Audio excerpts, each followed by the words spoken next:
Hi, everyone, and welcome to season 8 and episode 5 of Behind Your Eyes. In this episode, the lovely Michelle is my guest. So, hi, Michelle, if you would like to introduce yourself. Hi, thank you so much for having me. Like you said, my name is Michelle. I am a mom of 2, and I live here in the United States. Awesome. Well, I always start with the same question, and that is a sincere, how are you doing? I am doing pretty well. It's summer over here, and so we've got a lot more laid backness. My husband's also home more during the summer, so that's a lot. That's pretty nice, but I'm doing well. Thank you. Oh, that's always good to hear. Well, I've read in your bio that you sent me that you struggled with postpartum depression in 2020. And could you Yes. tell a bit about that time in your life? Absolutely. So yes, I had my second child in April of 2020. So we all kind of know what the world was like at that Mm, point in time. yeah. So I know that didn't help with things, but between the isolation with that, just he came early. He ended up in the NICU for a little while. A lot of things happened, that perfect storm, and I did end up with postpartum depression. I had trouble bonding with him. I Hmm. didn't feel that bond. I cared for him because I knew I had to. Hmm. And I just felt like I was going through the motions of life. Yeah. I Hmm. was getting out of bed every morning and I was taking care of everybody, but there was nothing behind it. It felt like Groundhog's Day.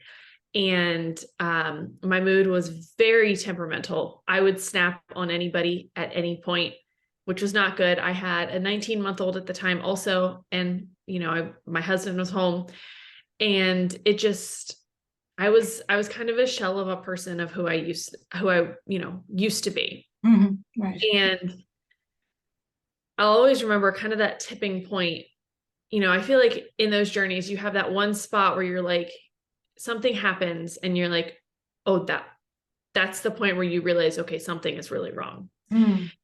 Um, we had some friends over that were leaving, like they were moving, and this was going to be the last time we saw them. And I normally love to entertain, Mm.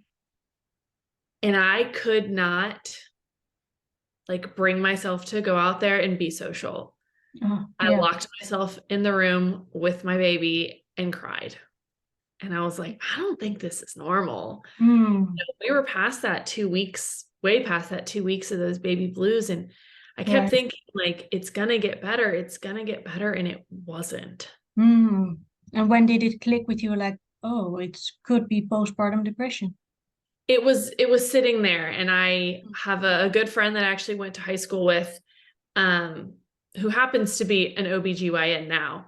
Mm. And I had just been talking to her kind of throughout things. I talked to her throughout my pregnancy too. And I explained to her how I was feeling. And she said, Michelle, you're not okay. Like, that's not normal. Yeah. You need help.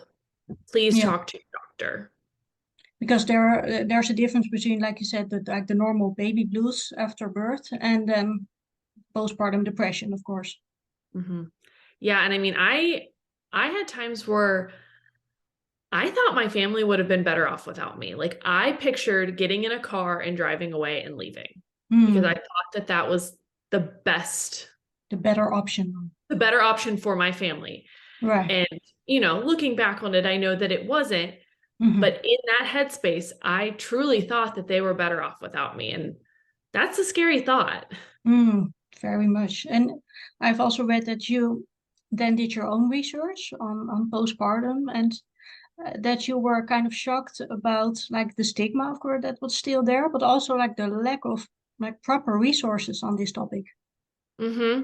Yeah, I talked to my doctor. Mhm. I got on the medication and I got in therapy because those were really the only things I knew that you had ever heard that Yeah, were the ways to help you.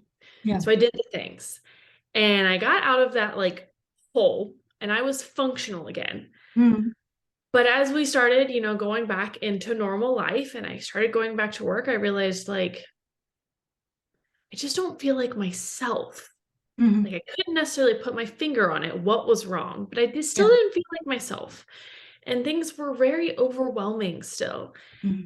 And I was like, I don't know what's going on. I don't know why this is happening, but I just don't feel right. And so I went back to my doctor and kind of explained it to her.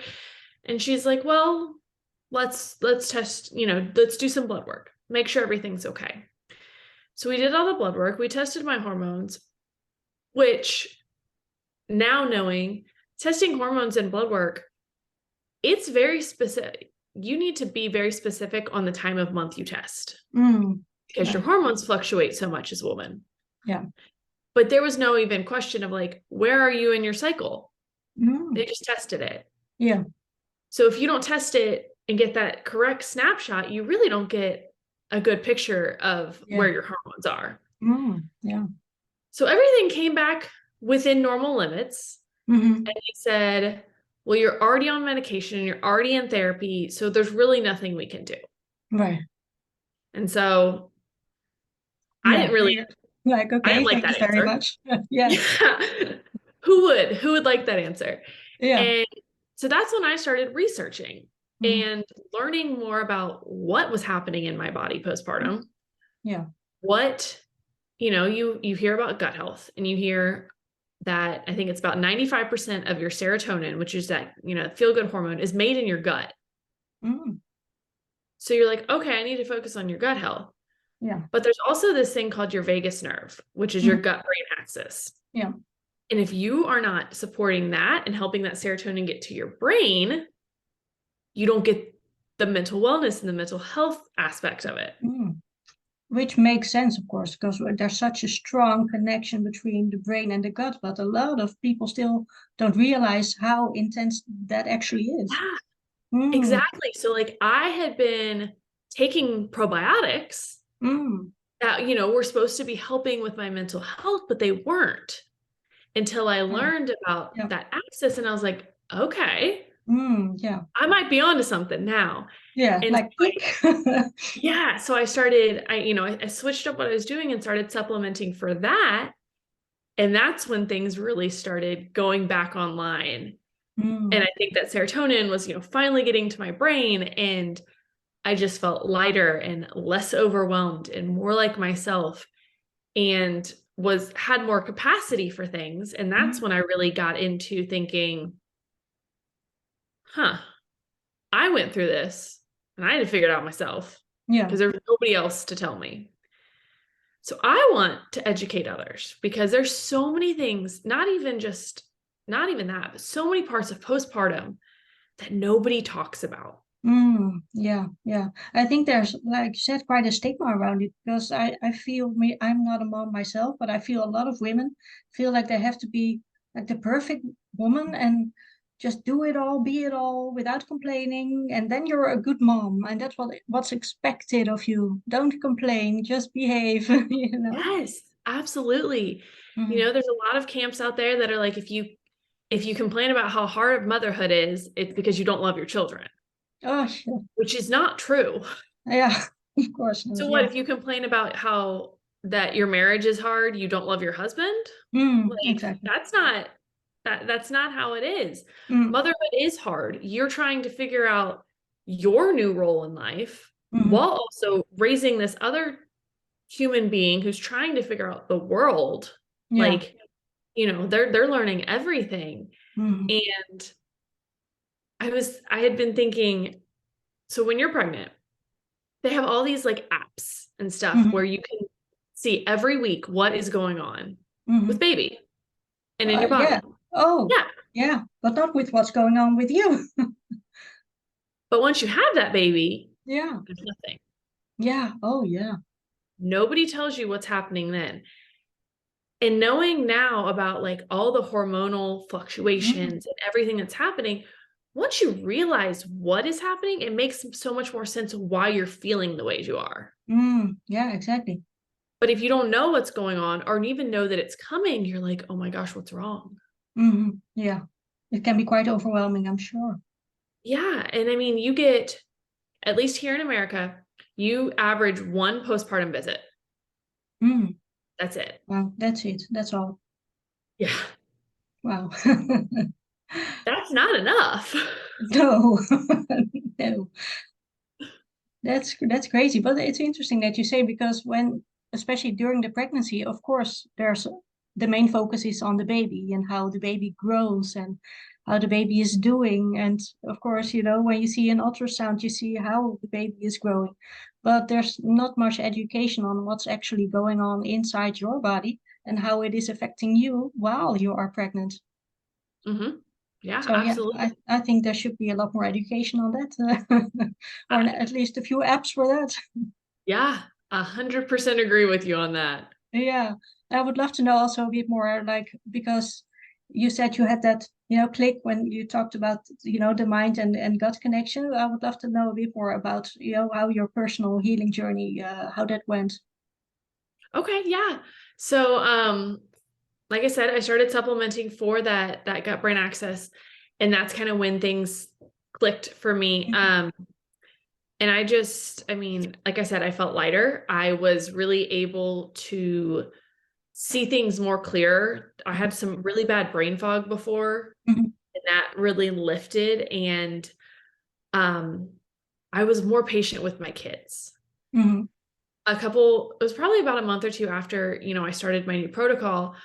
I was dancing around in the living room with my daughter. The house was a mess, but we had Yeah. some movie on. There was music. We were dancing around, and I realized I wouldn't have been doing this a couple months ago. Yeah. I would have been more focused on, oh my gosh, look at this mess, Hmm. instead of living in the moment and creating those memories. Right. Your focus shifted. Yes, yes. And I was able to see, the more positive sides of things instead of always dwelling in worst case scenarios. Mm. Oh, but that's a massive shift, of course. Yeah. And like I said, just being more patient with my kids. Hmm. I had two under two for a while. So it was Hmm. it was a lot, but Yeah.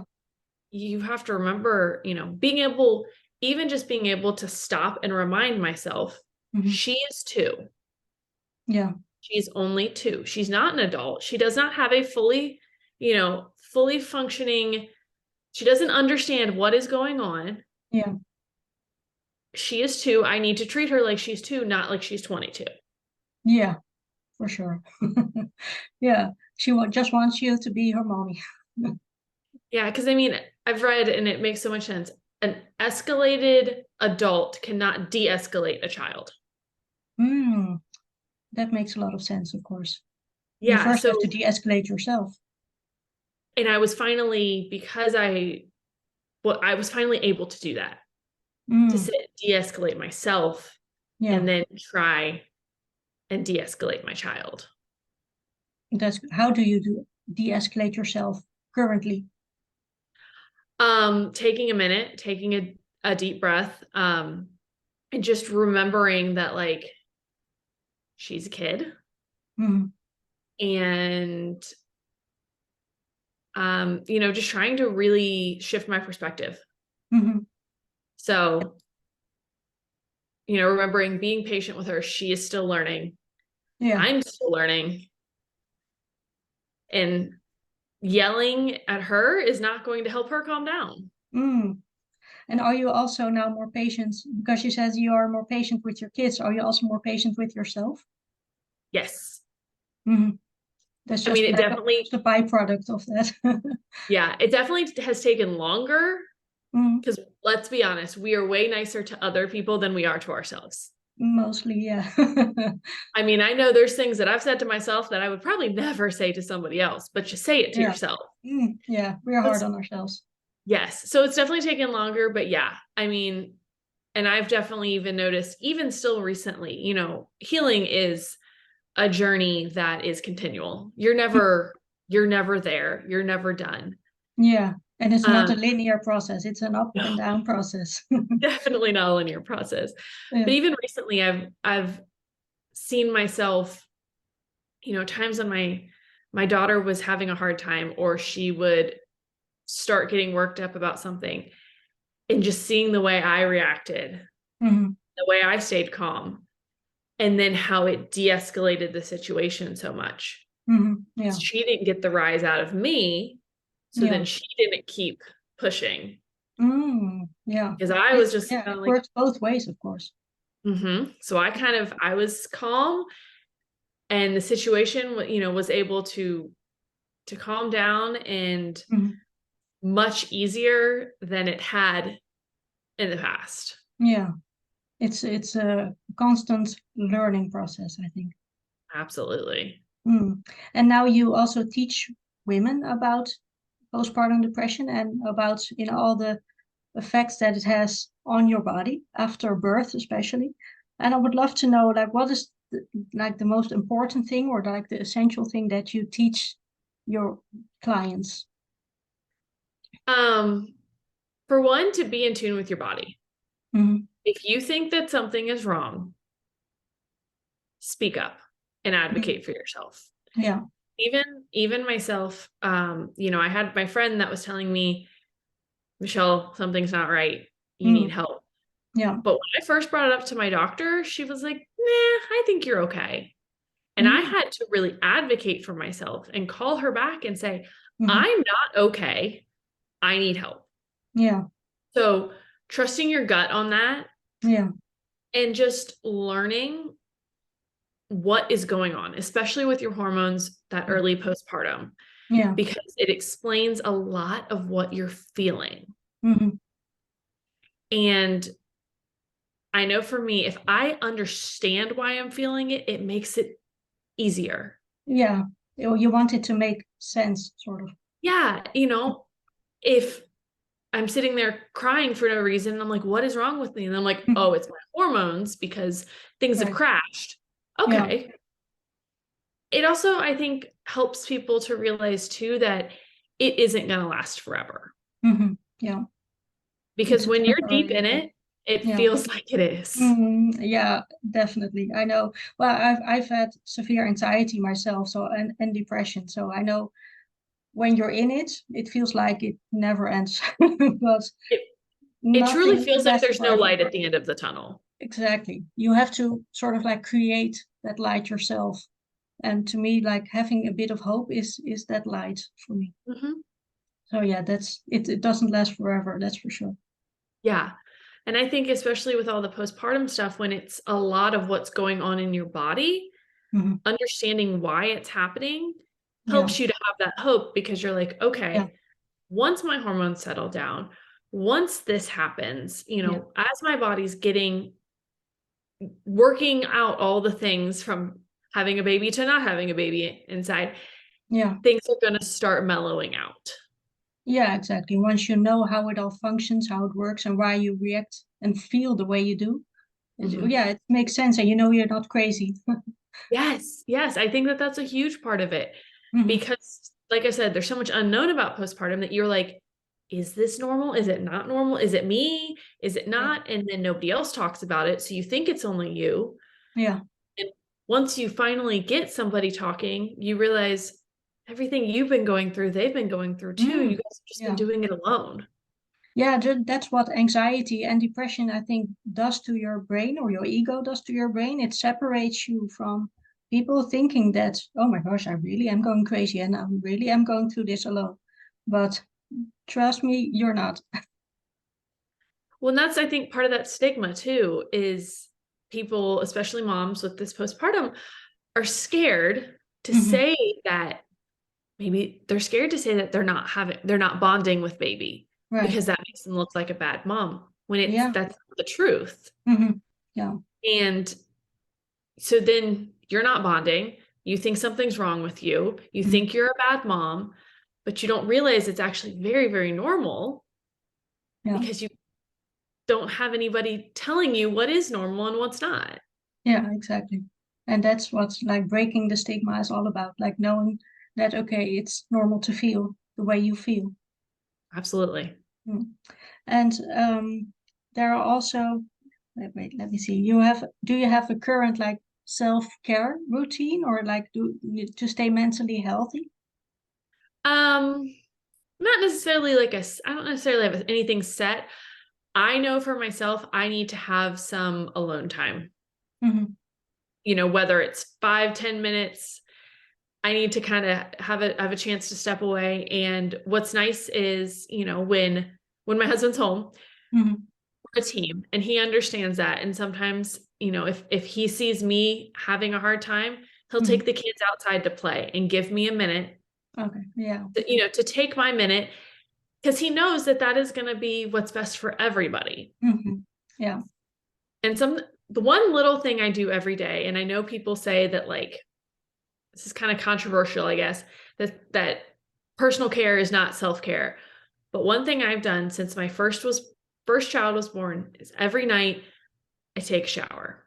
And that Mhm. is my time to myself with no kids, no, I am alone. I can Mhm. stand in my hot shower by myself. I can think. I can listen to music if I want. I can listen to a book if I want. But that is me time that I Mhm. get, no matter if my husband's home or not, because I'll do it Mhm. after the kids go to bed if I'm alone. And that is really my time to decompress. And that's essential, I think, because when you're, especially as women, I think when you have a newborn, the focus is so much on the baby, on getting her or him to eat, sleep, grow, be well, that you forget about yourself and neglect your own self-care. So I think that me time is especially essential for your well-being overall, especially mentally. For sure. Yeah. Especially in that newborn, early postpartum stage. And like I said, that's something I started when my first was born. And even with, my second child, my husband kind of knew that I Mm, needed that time.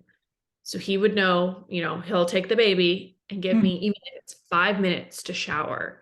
yeah. And I mean, when has a hot shower ever not helped something? Yeah. It's always good. It's always cleansing. It always makes you feel better. Yeah. And what do you think are some like easily overlooked signs that someone is actually dealing with PPD? Um, hmm.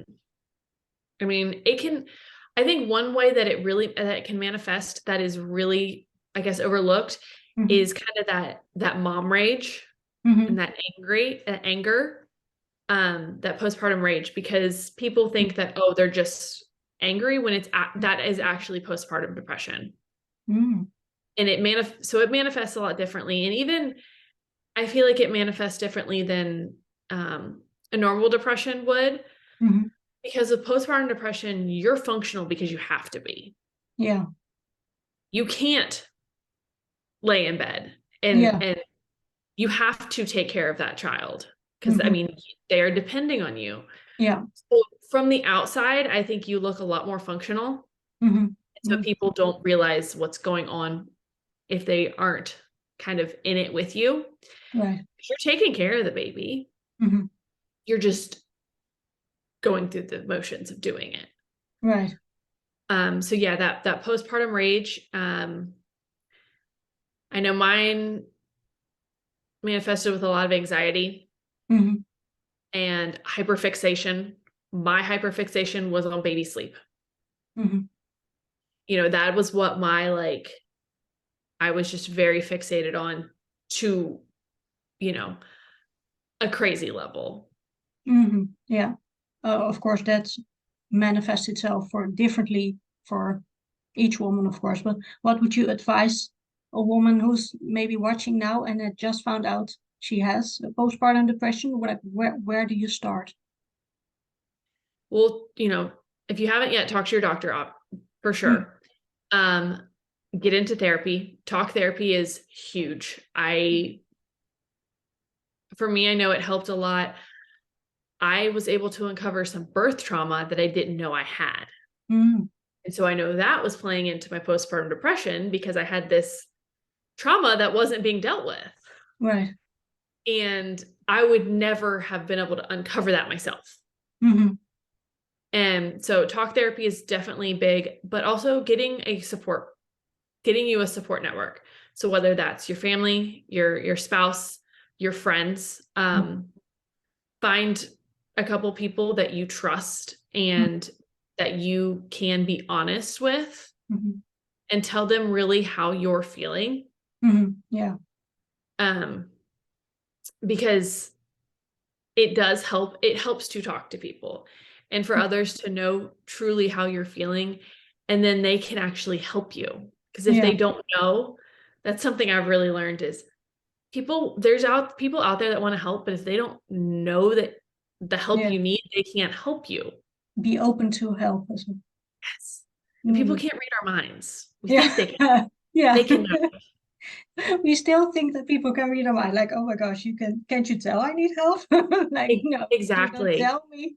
Yeah. Yeah.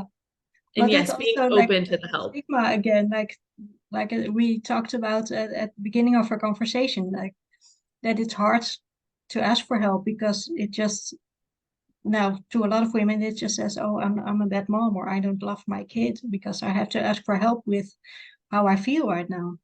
But of course, not the case. Yeah. And I think a big thing to remember, to remind yourself if you are going through this, is postpartum depression is, like we said, it does not mean you're a bad mom. It is a chemical imbalance in your brain. It is Yeah. nothing you've done. It is nothing that you brought on. Mhm. It is in your body. Mhm. And it doesn't make you a bad mom. It doesn't make you inadequate. Mhm. It just makes you a human. Yeah. And what is your bond like with your kids now? What is my what? Your bond. Oh, very good. Very good. My son that I had the postpartum depression with, he is like my little mama's boy. Just yesterday, I had gone upstairs to grab something and I was up there for like 2 minutes and there he comes. I'm like, what are you doing? He's like, where were you, mom? Yeah. You've been gone for so long. He is just my little clingy one. Mhm. And my daughter,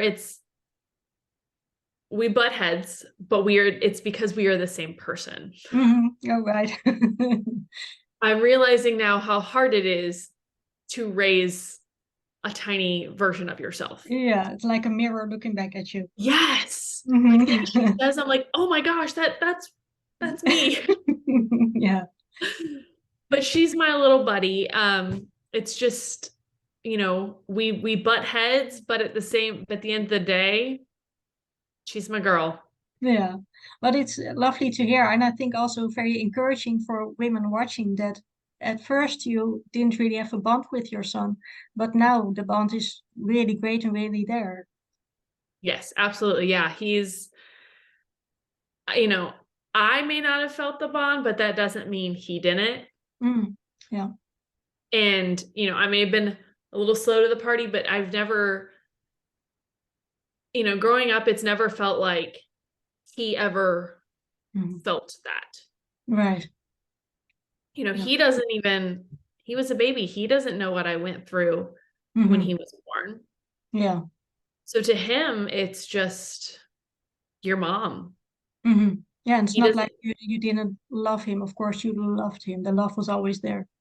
yeah, yeah. And he's no different, he doesn't think any differently of me having Mhm. gone through that because it didn't affect the way, yes, I've always loved him and didn't affect the way he loved me. And, Yeah. now you would never have guessed that that was how our journey started. Right. Right. Well, my last question is also always the same, and that is when are you at your happiest? I am at my happiest when the whole family is home and we are able to hang out and just play together, Mhm. whether that be, in the pool, just outside, and just creating those good family memories. Yeah, that's the most important. Mhm. Well, thank you so much, Michelle, for today. I think it was very helpful for many women that are watching and who are struggling as a parent or struggling with PPD. So, yeah, thank you so much. Thank you for having me.